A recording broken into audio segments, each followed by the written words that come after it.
Buenas tardes, chicos. Vamos a retomar la parte de fisiopatología cardiovascular. Nada más hacerles recuerdo que hemos visto una historia clínica donde podemos resaltar y comprender ya algunos de los síntomas que son relatados en esta historia clínica. Por ejemplo, la tos nocturna, la disnea paroxística nocturna, el edema, la ingurgitación yugular y el edema bilateral.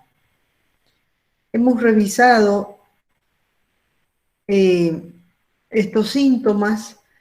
He adjuntado estos datos sobre la clasificación de la disnea para que lo tengan ustedes registrado, que se clasifica de acuerdo a la gravedad de la disnea en grado 1, grado 2, grado 3 o grado 4, o también disnea de grandes esfuerzos, de medianos esfuerzos, de pequeños esfuerzos y disnea de reposo u ortopnea.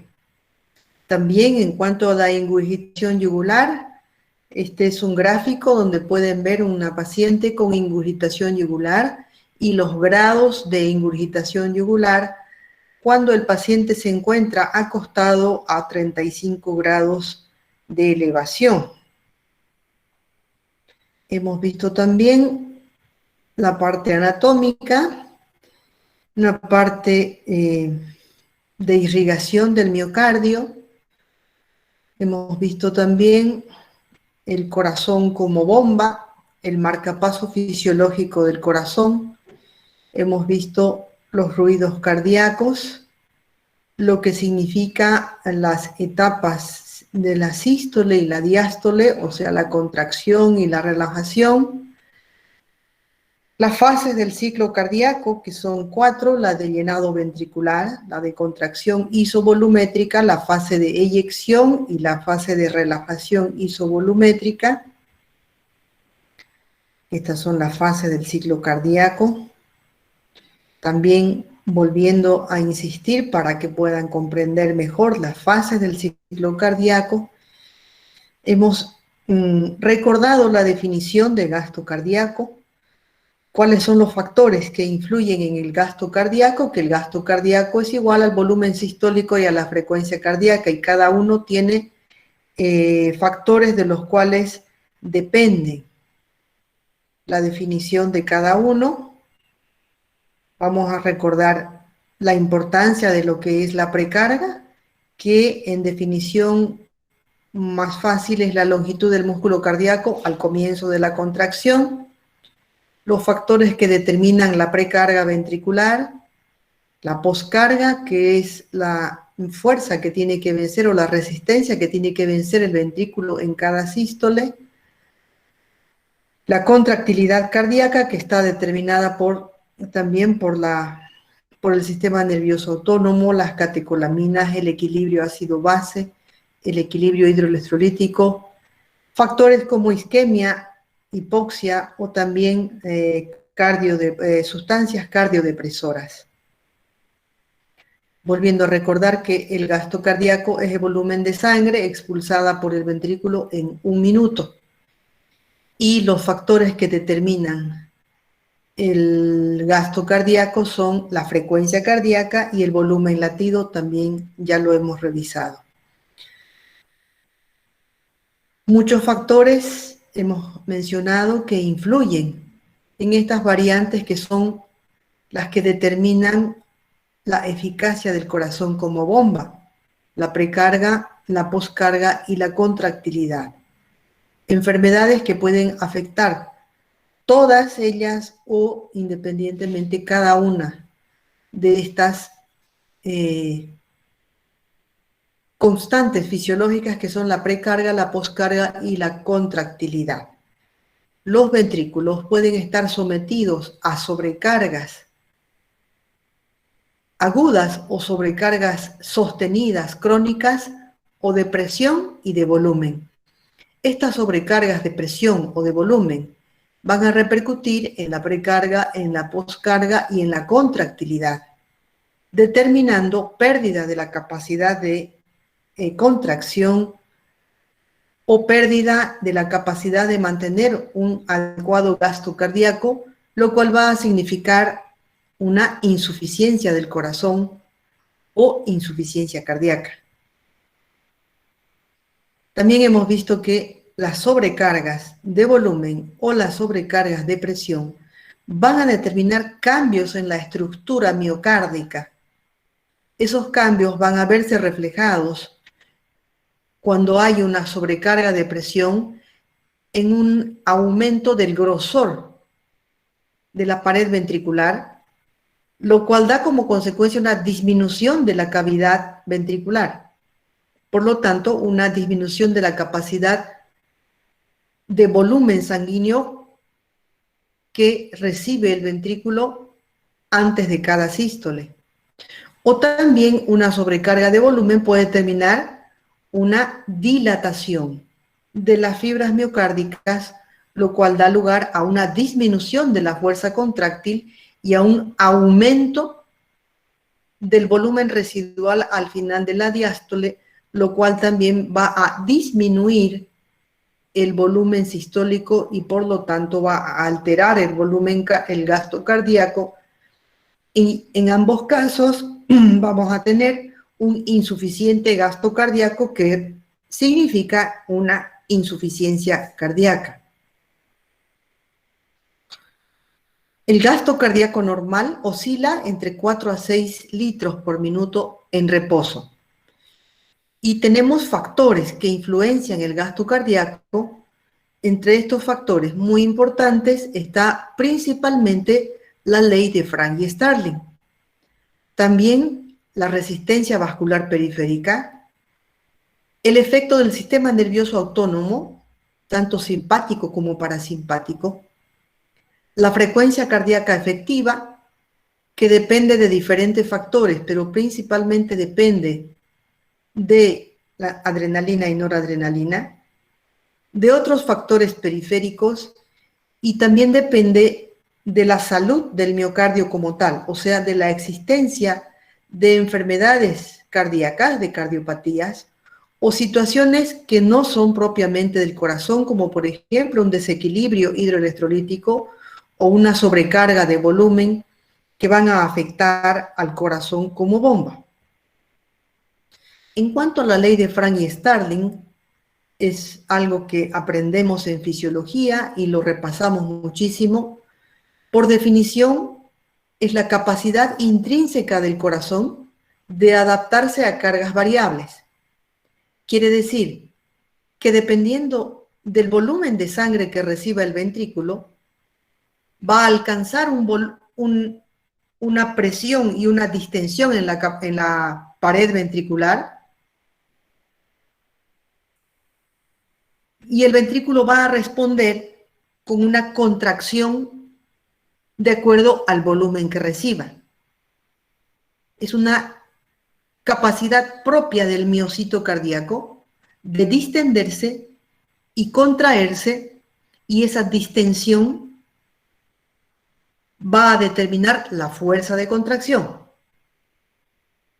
Es decir, recordando la definición fisiológica, dentro de límites fisiológicos, el corazón impulsa toda la sangre que le llega sin permitir un remanso excesivo de sangre en el lado venoso.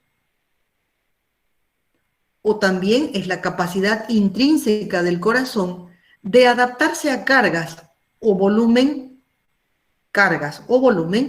variables. También lo podemos comprender mejor como que el ventrículo se contrae de acuerdo al volumen de sangre que le llega, dentro de límites fisiológicos. Esta ley de Frank y Starling es muy importante recordarla porque se basa en 3 conceptos para poder entenderla. Primero, que el corazón impulsa toda la sangre que le llega dentro de condiciones fisiológicas. Segundo, que cuando aumenta la precarga, Como consecuencia, aumenta la poscarga.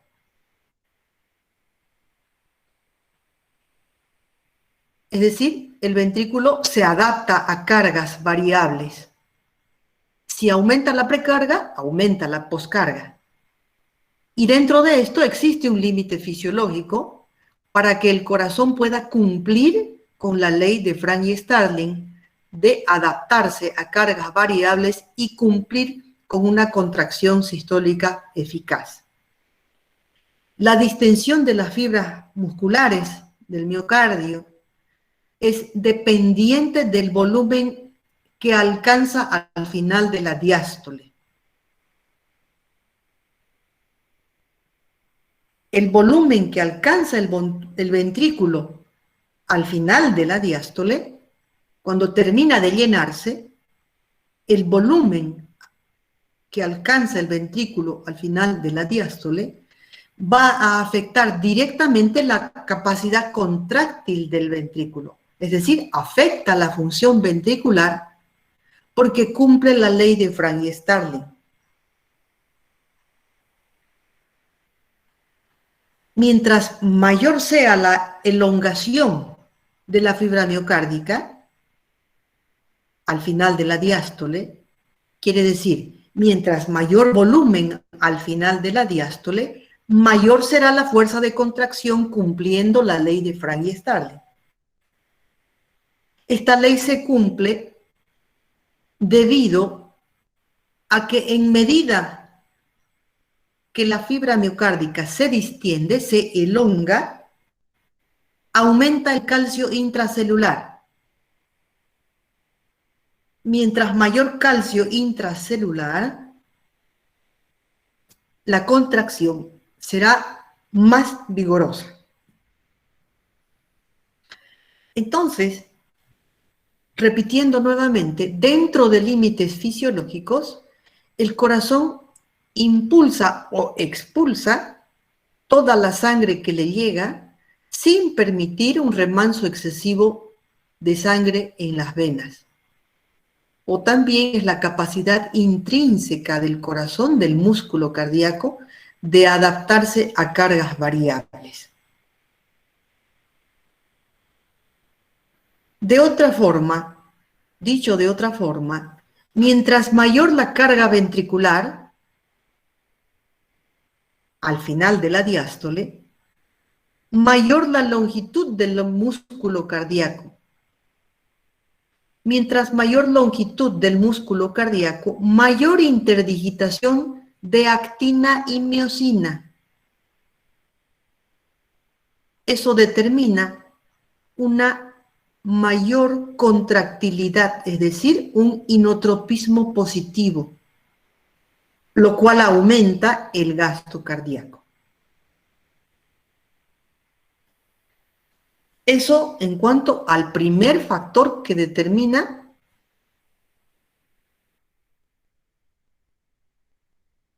el volumen sistólico o el gasto cardíaco, la ley de Frank y Starling. El segundo factor es la resistencia vascular sistémica. La presión sanguínea depende de la resistencia vascular periférica o resistencia vascular sistémica. ¿Qué es la resistencia vascular? Es la fuerza que se opone al flujo sanguíneo al disminuir el diámetro a nivel arteriolar, y este diámetro está controlado por el sistema nervioso autónomo. Un aumento en la resistencia vascular periférica va a aumentar la presión en las arterias y por lo tanto va a elevar la presión diastólica.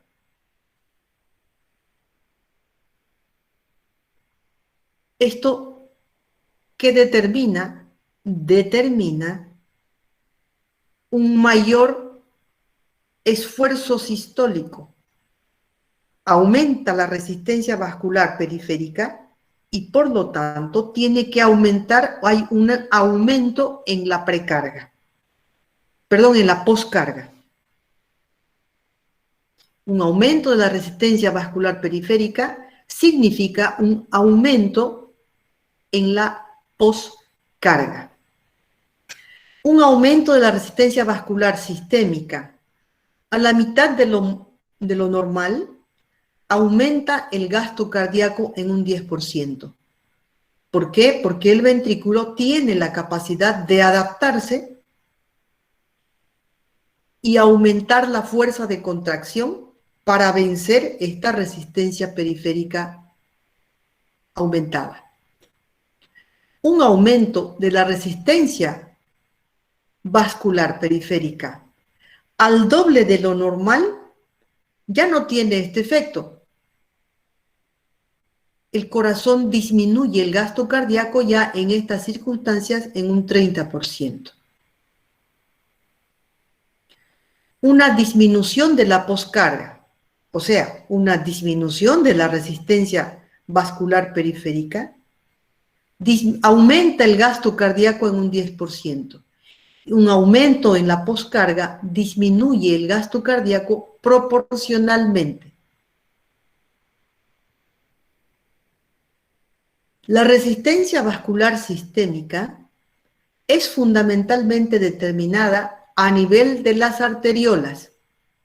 Por lo tanto, el ventrículo derecho es poco afectado por este parámetro, mientras que el ventrículo izquierdo es directamente influenciado por la resistencia periférica, vascular periférica. Otro factor que influye en el gasto cardíaco es el sistema nervioso autónomo.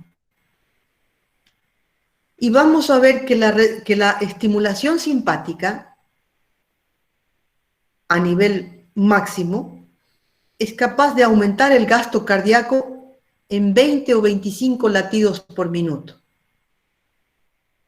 Normalmente y en condiciones basales siempre hay un predominio simpático mínimo. Esto produce un aumento en la frecuencia cardíaca y por lo tanto aumento en la capacidad contráctil. Cuando el predominio del sistema nervioso simpático disminuye, también va a disminuir el gasto cardíaco. Y a su vez produce un efecto contrario el parasimpático. Disminuye la frecuencia cardíaca y por lo tanto disminuye también el gasto cardíaco. La frecuencia cardíaca efectiva. Hemos dicho que el gasto cardíaco depende de dos factores fundamentales, de la frecuencia cardíaca y del volumen sistólico. En este caso, la frecuencia cardíaca va a depender directamente tanto del parasimpático como del simpático. El simpático va a afectar directamente la fuerza contráctil del corazón. Un aumento en la frecuencia cardíaca a 120 latidos por minuto aumenta el gasto cardíaco de forma óptima. El miocardio responde, el corazón y el ventrículo responden adecuadamente a este aumento en la frecuencia cardíaca hasta 120. Un aumento de la frecuencia cardíaca a más de 160 latidos por minuto, aumenta el gasto cardíaco todavía por encima de lo normal. Cuando la frecuencia cardíaca sobrepasa los 160 latidos por minuto, ya disminuye el gasto cardíaco. Cuando la frecuencia cardíaca baja por debajo de 40, también disminuye el gasto cardíaco. Esto significa que dentro de ciertos límites de frecuencia cardíaca, el gasto cardíaco se va a mantener estable, aún en bradicardia o aún en taquicardia. Pero cuando hay una taquicardia por encima de 160, ya el corazón no es capaz de mantener un adecuado gasto cardíaco, así como con una frecuencia cardíaca por debajo de 40 latidos por minuto, el corazón ya es incapaz de mantener un adecuado gasto cardíaco. Otros factores periféricos que influyen en el gasto cardíaco son la resistencia vascular sistémica, que ya hemos comentado, muy importante, el volumen sanguíneo y la viscosidad sanguínea, la presión y composición del espacio intersticial,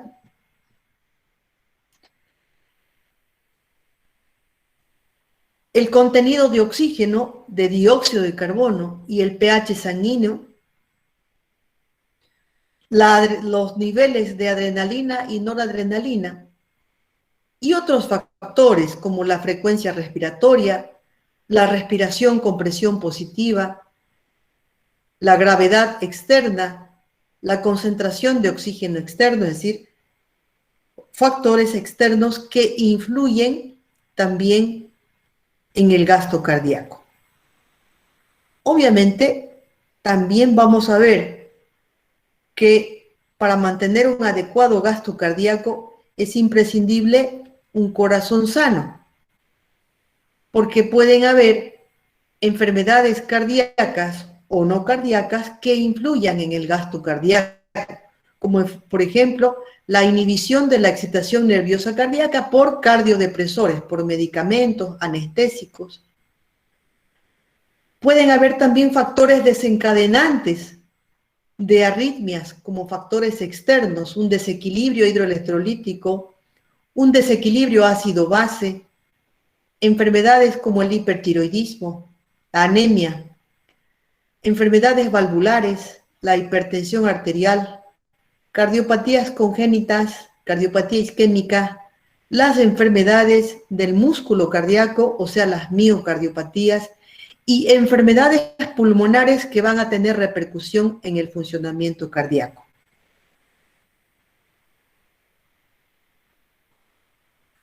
El gasto cardíaco también, en algunas circunstancias, puede estar elevado o puede estar disminuido.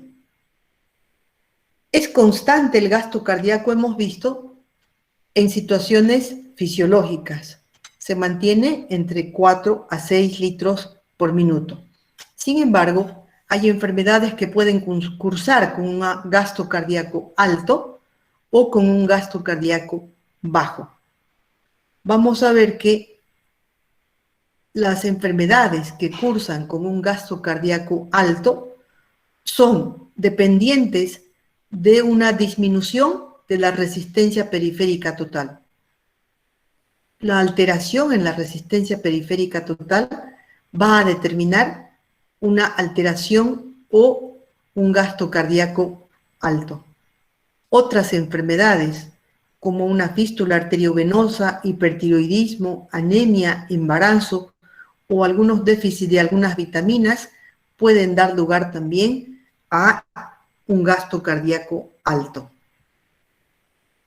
Así como también un gasto cardíaco bajo, ya sea por problemas relacionados a la propia capacidad contráctil del corazón, enfermedades propias del miocardio o alteraciones periféricas que pueden disminuir el retorno venoso, por ejemplo, situaciones de hipovolemia, dilatación venosa aguda, obstrucción de grandes venas y shock o colapso circulatorio son trastornos que van a dar lugar a un gasto cardíaco bajo.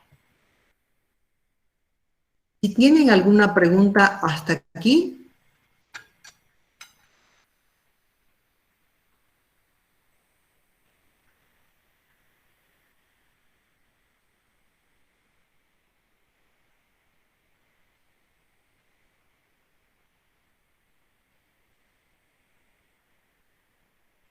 Doutora, poderia falarmos sobre a tarefa que puso em Classroom, el 18? ¿Podría qué? ¿Podría? Es que puso una tarea en Classroom del día 18. No, no es una tarea en realidad, sino son videos de complementación para los temas que estamos viendo. No es una tarea, no tienen que hacer nada, solamente es un material de apoyo.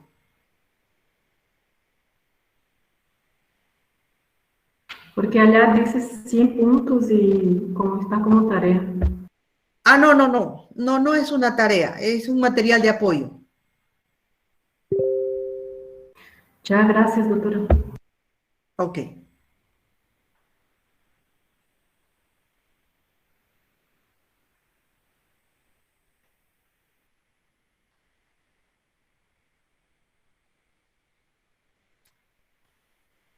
Bueno,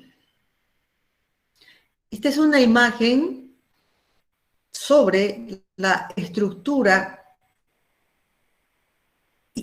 histológica de un miocito, o sea, de la célula miocárdica. Vemos que está compuesto por miofibrillas especializadas que están recubiertas estas miofibrillas por lo que se llama el sarcolema y que dentro de ellas tienen esta estructura que se llama retículo sarcoplásmico. Entre ellas tenemos los túbulos en T, que son estructuras que van a ser muy importantes para aquello que es fundamental de la fibra miocárdica, que es la capacidad contráctil. Entonces, el rasgo anatómico característico del miocito, del corazón del músculo cardíaco, es la presencia de estriaciones que corresponden a una organización compacta particular de las proteínas actina y miosina, que son proteínas contráctiles. A nivel del sarcolema existen receptores de hormonas, las bombas y canales iónicos, las proteínas contraportadoras y las enzimas que regulan la función de los miocitos. Y a nivel del retículo sarcoplásmico,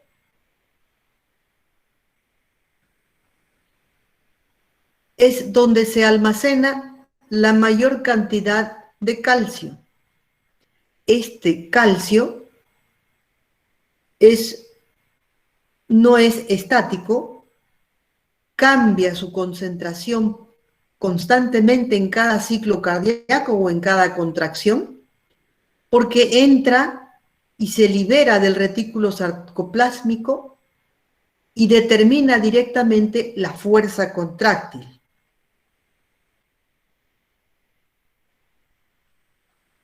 Cada contracción del miocito representa un potencial de acción. Recordarán ustedes esta imagen clásica de lo que es el potencial de acción a nivel cardíaco.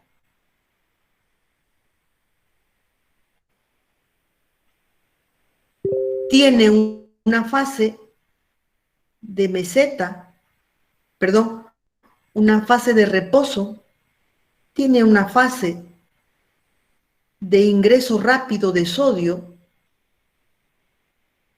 que es la fase de repolarización temprana, una fase de meseta, una fase de repolarización rápida y una fase de repolarización lenta o periodo diastólico. El primer evento que desencadena la contracción del miocito está relacionado con el sodio. Es el movimiento de sodio del espacio extracelular al espacio intracelular que determina un cambio en el potencial de acción. Viene este cambio de polaridad Y viene luego la fase de meseta, en la cual empieza a entrar calcio. El calcio empieza a movilizarse por los canales de calcio del sarcolema. Luego viene una fase en el que termina el potencial de acción y se va restaurando la polaridad de la membrana. En este momento se cierran los canales de calcio y se abren los canales de potasio, restituyendo de esta manera la polaridad y el equilibrio iónico hasta la fase de repolarización lenta o periodo diastólico. En este momento no es posible un nuevo potencial de acción. La membrana se está estabilizando y no acepta un nuevo potencial de acción. Entonces, el potencial de acción es el potencial eléctrico dentro de la célula, donde tenemos estas fases. La fase 0, donde hay un rápido ascenso del potencial de acción en el interior de la célula, cambiando el voltaje de negativo a positivo. ¿Esto a qué se debe? Al ingreso rápido de sodio. Luego viene la fase 1, que es la fase de repolarización temprana, la fase de meseta, luego la fase de repolarización rápida y finalmente el periodo 4, que es el periodo diastólico o de repolarización lenta. Este es el potencial de acción que en cada ciclo cardíaco se produce. Este potencial de acción, entonces, se produce porque se da lugar a un gradiente electroquímico que se inicia con el ingreso rápido de sodio y se produce un gradiente electroquímico, o sea, una diferencia de concentración y cambio en la polaridad de la membrana. Para esto es importante recordar que hay más potasio a nivel intracelular y hay menos sodio a nivel intracelular. Esto es lo que denominamos gradiente electroquímico. En el potencial de acción, y para que exista potencial de acción, necesitamos la función de las bombas iónicas y, por supuesto, gasto de energía. Los estímulos fisiológicos que desencadenan un potencial de acción son el tiempo, el voltaje y las sustancias químicas. Volviendo a ver este cuadro, entonces vemos que todo está cronológicamente determinado. Las sustancias que tienen carga eléctrica migran de un espacio a otro espacio y estas son fundamentalmente el sodio, el potasio y el calcio, que es el que finalmente va a producir la contracción del miocito. Estos movimientos se hacen a través de los canales de sodio, de potasio y de calcio. Y el rasgo más importante de estos canales es la capacidad de abrir o cerrar de acuerdo a diferentes estímulos fisiológicos, ya sean hormonales, químicos, que van a determinar la apertura o cierre de los canales de calcio, sodio y potasio. Hasta aquí hemos visto pura fisiología. Ha sido un recordatorio muy importante porque a partir de aquí vamos a ver cómo es que diferentes factores pueden afectar el funcionamiento del corazón como bomba. Entonces vamos a ver la fisiopatología de la insuficiencia cardíaca. ¿Qué entendemos por insuficiencia cardíaca? Es la incapacidad del corazón para bombear un flujo sanguíneo adecuado que satisfaga las necesidades metabólicas. Hemos dicho que la única función del corazón es mantener un adecuado flujo sanguíneo capaz de cubrir las necesidades metabólicas de todos los tejidos. Cuando el corazón, como músculo cardíaco, como bomba, es incapaz de mantener un gasto cardíaco adecuado, entramos dentro de este concepto que se llama insuficiencia cardíaca. La insuficiencia cardíaca es bastante común y además es letal. Una vez que se diagnostica la insuficiencia cardíaca, tiene una alta mortalidad a los 5 años.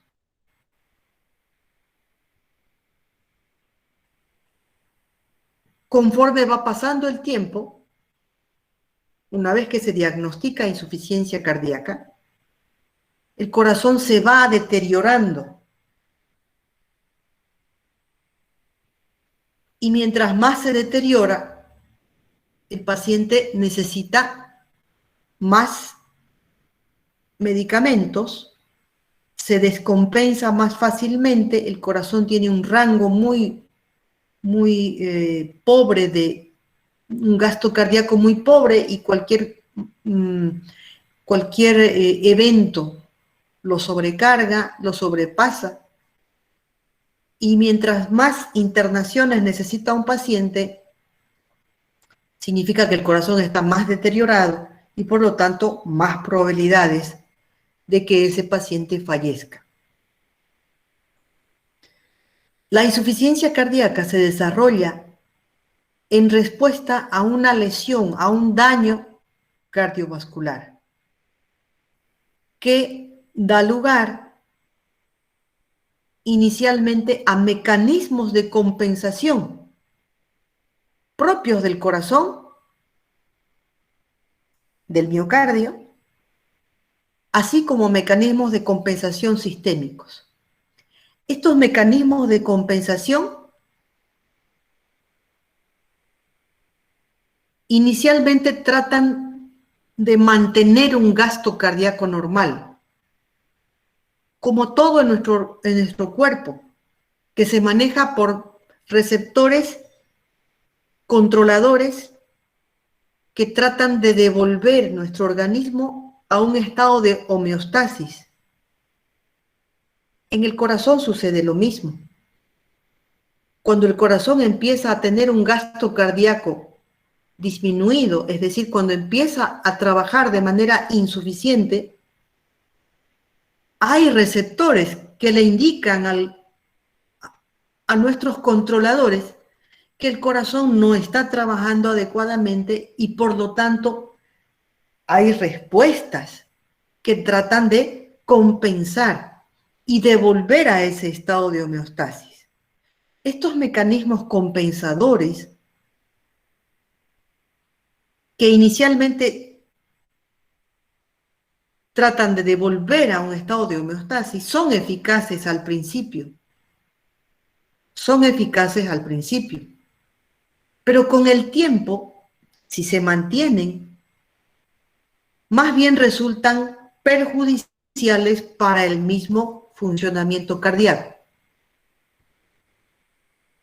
Definimos entonces la insuficiencia cardíaca como un síndrome clínico que es complejo y que resulta de cualquier trastorno del corazón, ya sea estructural, anatómico o funcional, por ejemplo, una taquicardia, una arritmia, que deteriora la capacidad del ventrículo para llenarse de sangre y vaciarse. Gráficamente podemos ver un corazón de tamaño normal con un ventrículo derecho normal y un ventrículo izquierdo normal. Anatómicamente, este corazón, que es como una bomba, puede verse con el músculo cardíaco engrosado y disminuye las cavidades ventriculares. O también un músculo miocárdico adelgazado que aumenta el tamaño de las cavidades ventriculares. En ambos casos, el gasto cardíaco va a verse modificado, va a estar disminuido y por lo tanto vamos a entrar dentro de este concepto que se llama insuficiencia cardíaca.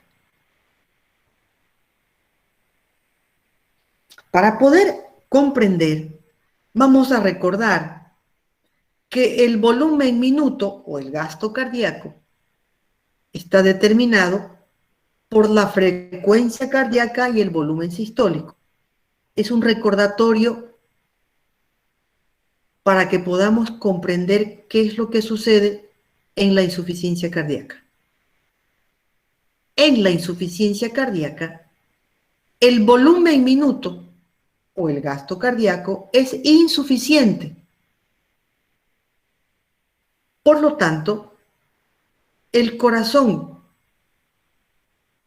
insuficiente con un gasto cardíaco insuficiente significa que no envía un volumen adecuado a nivel periférico. Y a nivel periférico existen receptores de volumen, de presión, de oxígeno, que van a detectar este déficit y van a enviar señales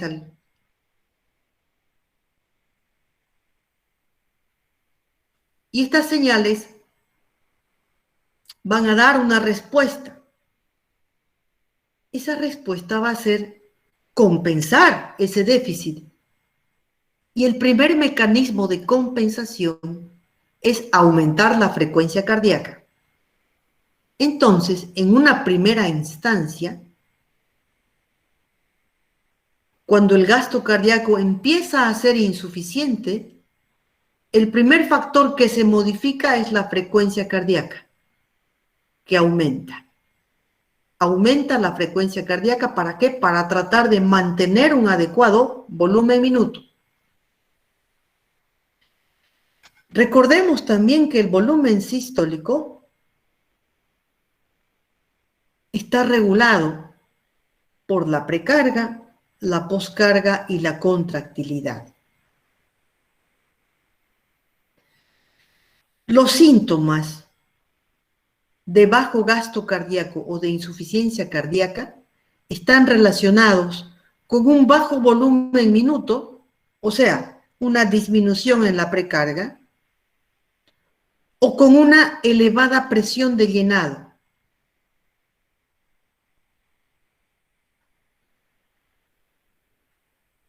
Una elevada presión de llenado, que significa un aumento en la poscarga. La insuficiencia del ventrículo izquierdo da lugar a síntomas congestivos. ¿Por qué? Porque eleva la presión venosa pulmonar. Quiere decir que la insuficiencia cardíaca izquierda va a dar lugar, sobre todo, a síntomas pulmonares, en tanto que la insuficiencia cardíaca derecha va a dar lugar a síntomas congestivos sistémicos.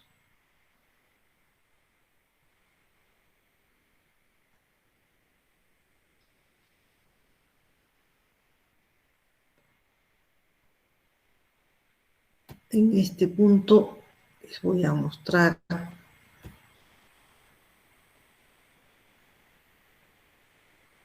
para que puedan comprender un video.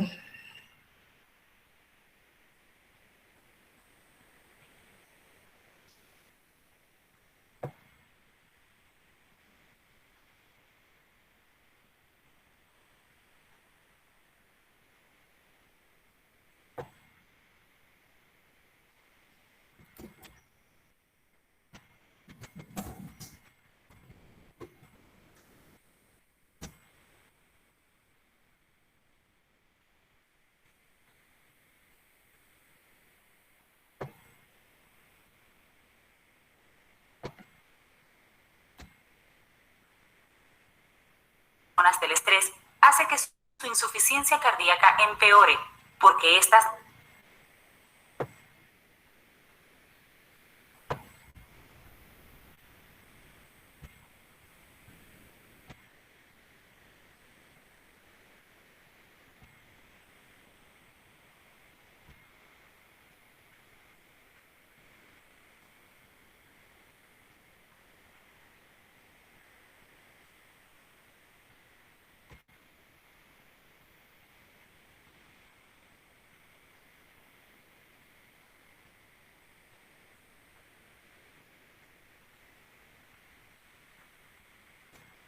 El corazón es un órgano muscular encargado de bombear sangre que contiene el oxígeno y los nutrientes que su cuerpo necesita. Las secciones de bombeo del corazón son la aurícula derecha, el ventrículo derecho. Perdón, están viendo el video, ¿no? Sí, doctora. Sí, doctora. Ok. Sí. La aurícula izquierda y el ventrículo izquierdo. En En el corazón, la sangre con poco oxígeno fluye desde partes del cuerpo a través de venas grandes hasta la aurícula derecha. Luego la sangre se traslada a su ventrículo derecho, el cual se contrae, enviando la sangre fuera del corazón para que reciba oxígeno de los pulmones. La sangre oxigenada sale de los pulmones y se dirige hacia la aurícula izquierda, luego pasa al ventrículo izquierdo. Finalmente, el ventrículo izquierdo se contrae, enviando sangre oxigenada desde el corazón hacia todo el cuerpo. Si usted padece insuficiencia cardíaca, su corazón ha perdido la capacidad de bombear suficiente sangre para satisfacer las necesidades de su cuerpo. Es posible que sus paredes ventriculares estén débiles o dañadas y que no sean capaces de bombear sangre suficiente desde su corazón. Usted también puede tener paredes ventriculares engrosadas y rígidas que no permiten que su corazón se llene de suficiente sangre. Si tiene insuficiencia cardíaca el ventrículo izquierdo no envía suficiente sangre oxigenada a su cuerpo, haciéndole sentir cansado y sin aliento. La insuficiencia de su ventrículo izquierdo también provoca un aumento de la presión sanguínea en los vasos sanguíneos, ubicados entre los pulmones y el ventrículo izquierdo. Este aumento de presión hace que el flujo salga de la sangre e ingrese a los tejidos de los pulmones, lo que dificulta la respiración. Si tiene insuficiencia cardíaca del lado derecho del corazón, su ventrículo derecho no puede contraerse con suficiente fuerza para impulsar la sangre hacia los pulmones. El resultado es una acumulación de sangre en las venas, lo que provoca una acumulación de líquido denominada edema en todos los tejidos del cuerpo. Con el tiempo, la insuficiencia cardíaca a ambos lados del corazón resulta en el debilitamiento y la hinchazón de los ventrículos, los cuales envían menos cantidad de sangre al cuerpo.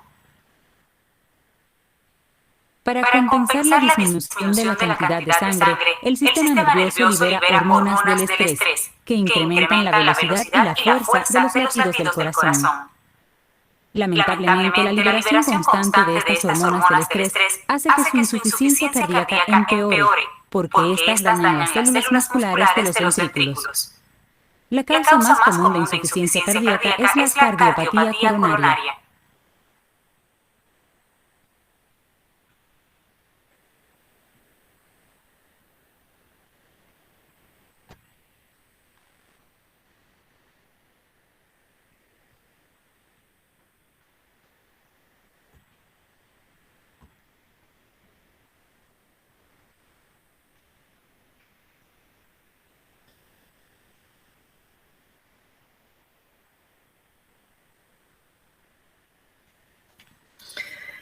Entonces, en ese video, claramente y gráficamente, con un corazón en movimiento, podemos comprender que la insuficiencia cardíaca izquierda da un aumento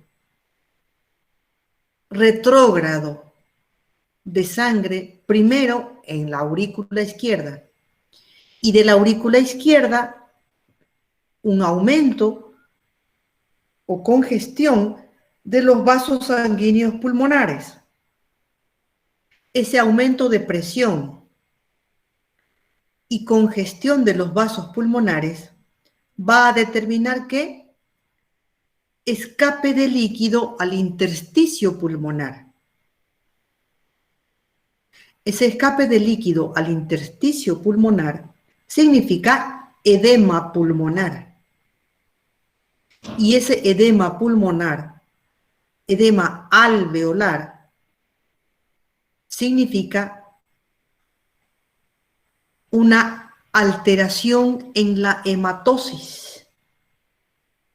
No va a haber una adecuada oxigenación de la sangre y por lo tanto el paciente va a tener síntomas pulmonares, como son, primero, disnea y segundo, al tener los alveolos con edema y edema intersticial, el paciente va a tener ¿qué? Tos. Mientras más grave la insuficiencia cardíaca izquierda, más grave la disnea, más grave la tos, más grave los síntomas pulmonares. Si la insuficiencia cardíaca es derecha, como veían en el video, los síntomas van a ser hacia el sistema venoso. Primero, aurícula derecha. El ventrículo derecho no se vacía completamente, por lo tanto, la aurícula derecha tampoco se vacía completamente, no logra vaciarse. Por lo tanto, hay una congestión retrógrada hacia los vasos, los grandes vasos venosos, el hígado que aumenta de tamaño y aparece edema y puede aparecer ascitis. Entonces, la insuficiencia cardíaca izquierda nos da principalmente síntomas pulmonares por aumento de la presión pulmonar y congestión pulmonar. Y la insuficiencia cardíaca derecha nos da síntomas sistémicos por congestión venosa sistémica, cava, hígado, miembros inferiores, ascitis. Este es un corazón de tamaño normal y este es un corazón que vemos cuando el corazón está en insuficiencia cardíaca.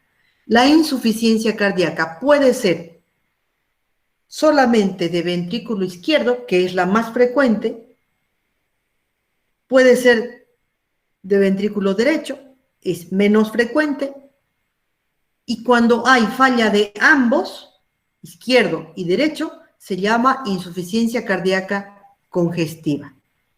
Existen algunos criterios de Framingham para el diagnóstico de insuficiencia cardíaca, de síntomas que ustedes, o signos que ustedes ya conocen. Criterios mayores, como son la disnea paroxística nocturna u ortopnea, ingurgitación yugular, estertores pulmonares, cardiomegalia, edema agudo de pulmón, galope o aparición de tercer ruido cardíaco, presión venosa central elevada, un tiempo de circulación prolongado, reflujo hepato-yugular. Criterios menores que son el edema de miembros inferiores, la tos nocturna, disnea de esfuerzo, hepatomegalia, derrame pleural, reducción de la capacidad vital a un tercio respecto a la máxima capacidad que tenga el paciente, taquicardia de reposo y pérdida de más de 4.5 kilos en 5 días de tratamiento con diuréticos, que también puede ser considerado como criterio mayor. Estos síntomas ustedes los van a ir comprendiendo de acuerdo a lo que vayan entendiendo del funcionamiento cardíaco y disminución del gasto cardíaco. Entonces, hasta ahorita ya podemos comprender por qué un paciente tiene disnea, ¿Por qué tiene ingurgitación yugular? ¿Por qué podríamos encontrar estertores pulmonares? ¿Por qué se dilata el corazón? ¿Por qué el paciente puede llegar a tener un edema agudo de pulmón? Vamos a ver por qué aparece un tercer ruido cardíaco. Sabemos ya que hay una congestión venosa cuando hay insuficiencia cardíaca congestiva y eso nos va a dar un aumento de la presión venosa central. Sabemos que hay una disminución del gasto cardíaco y por lo tanto un enlentecimiento circulatorio.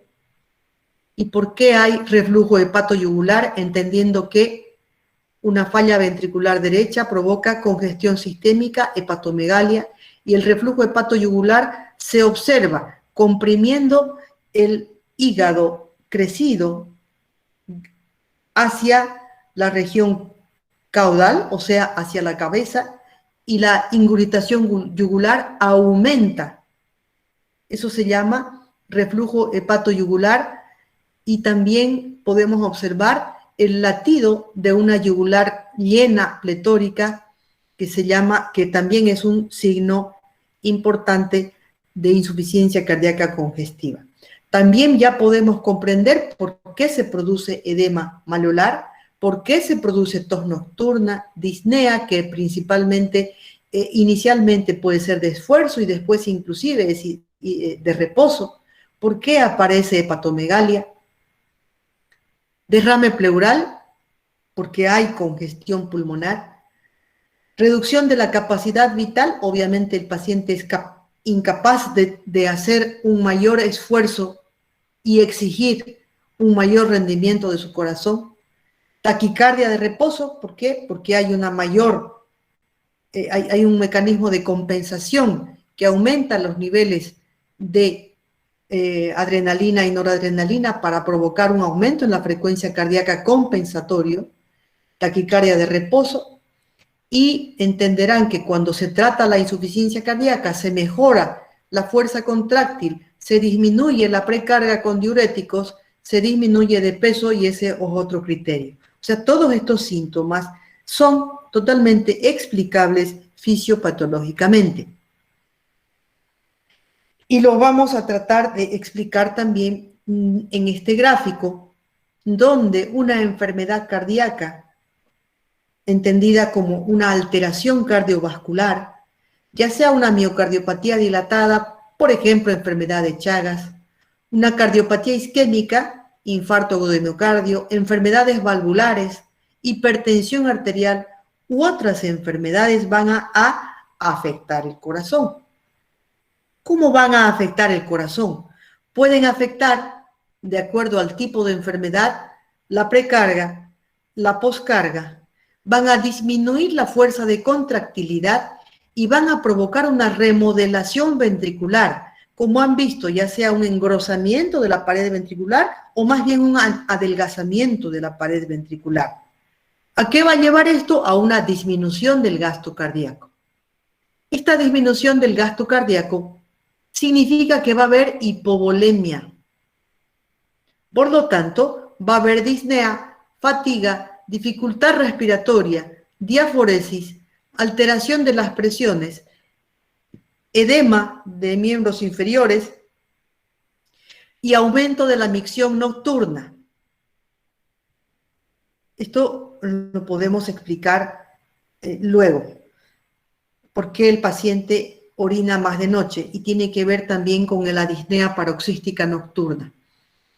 Todos estos son síntomas de insuficiencia cardíaca. En la insuficiencia cardíaca derecha van a predominar los síntomas congestivos sistémicos, aumento de la presión a nivel periférico, ingurgitación yugular, reflujo hepatoyugular, edema, nicturia, que es la micción nocturna durante la noche, retracción muscular o atrofia muscular, ascitis, hepatomegalia e hipertensión portal. En la insuficiencia cardíaca izquierda predominan los síntomas pulmonares, disnea y todas sus variedades, ortopnea, disnea paroxística nocturna, platipnea, que es la disnea estando el paciente en ortostatismo o erguido, hipovolemia, síntomas por hipovolemia, cianosis, mareo, fatiga, diaforesis, estertores pulmonares y tos nocturna. Cuando aparecen estos signos y síntomas, estamos entonces frente a una insuficiencia cardíaca. Cuando aparecen síntomas de ambos lados, es una insuficiencia cardíaca congestiva. Cualquiera sea de insuficiencia cardíaca o derecha o izquierda, van a determinar la activación de mecanismos compensadores. Esos mecanismos compensadores van a ser determinados o respuestas a nivel del sistema nervioso simpático, que trata de aumentar la frecuencia cardíaca y la fuerza de contracción, hormonales y también hemodinámicos. Si estos mecanismos compensadores fallan o el daño, la injuria a nivel del corazón se mantiene, entonces entramos a una insuficiencia cardíaca crónica. Vamos a hablar de los mecanismos compensadores. Los mecanismos compensadores que se desencadenan cuando hay una disminución del gasto cardíaco, es decir, cuando hay una insuficiencia cardíaca, son una estimulación simpática refleja, liberación y activación del sistema renina-angiotensina a nivel renal y un mayor metabolismo anaerobio. También hay un aumento de la tasa de extracción tisular de oxígeno y hay una modificación de la ley de Frank y Starling. Estos mecanismos compensadores también conllevan a ajustes neurohumorales y llevan a cambios en la estructura del miocardio, ya sea hipertrofia miocárdica o dilatación miocárdica. Vamos a ver la primera parte, que es la respuesta simpática a la insuficiencia cardíaca. La disminución del gasto cardíaco lleva a una disminución de la presión arterial. La disminución de la presión arterial es detectada y lleva a una respuesta, a una estimulación refleja simpática, que va a llevar a una mayor secreción de adrenalina y noradrenalina. La adrenalina va a actuar a nivel del corazón, aumentando la frecuencia cardíaca y aumentando la fuerza de contractilidad. Y la noradrenalina va a actuar provocando a nivel periférico una vasoconstricción arteriolar generalizada. Quiere decir, aumenta la resistencia periférica total. Entonces, la primera respuesta en relación a una disminución del gasto cardíaco o insuficiencia cardíaca es la activación simpática, que va a dar como resultado inicialmente un aumento en la frecuencia cardíaca, un aumento en la contractilidad y un aumento en la resistencia periférica total, dependiente de los efectos de la adrenalina y noradrenalina.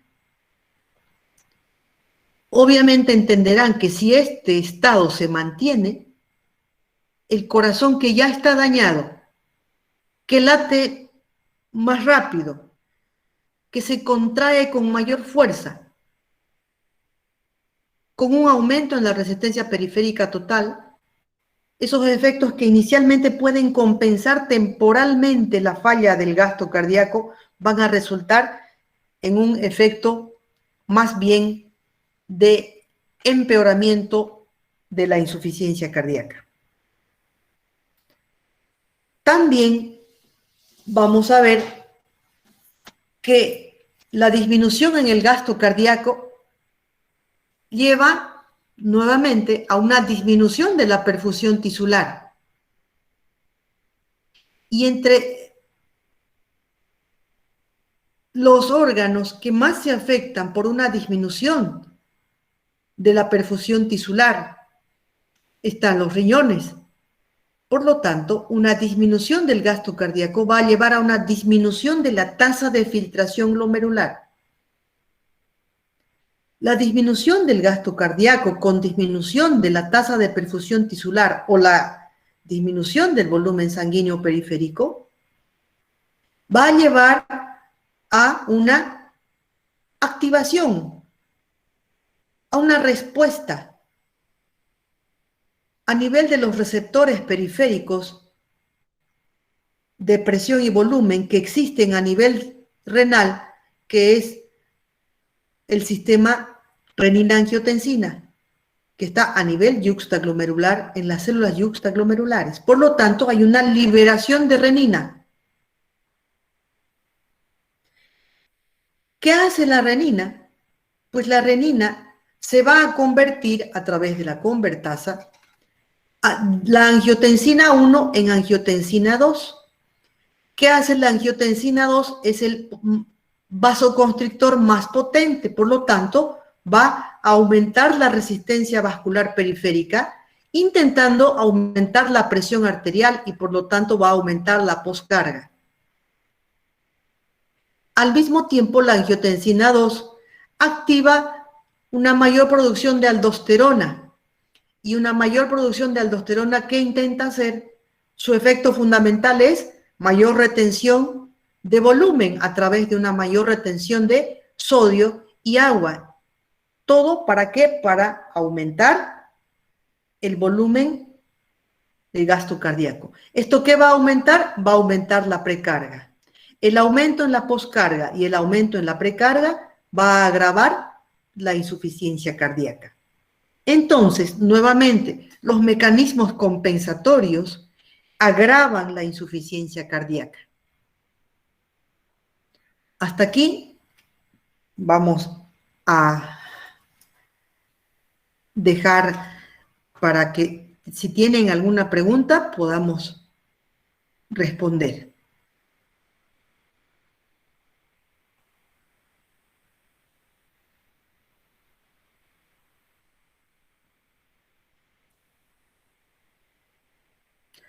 Ok, si no tienen ninguna pregunta, entonces nos vemos mañana.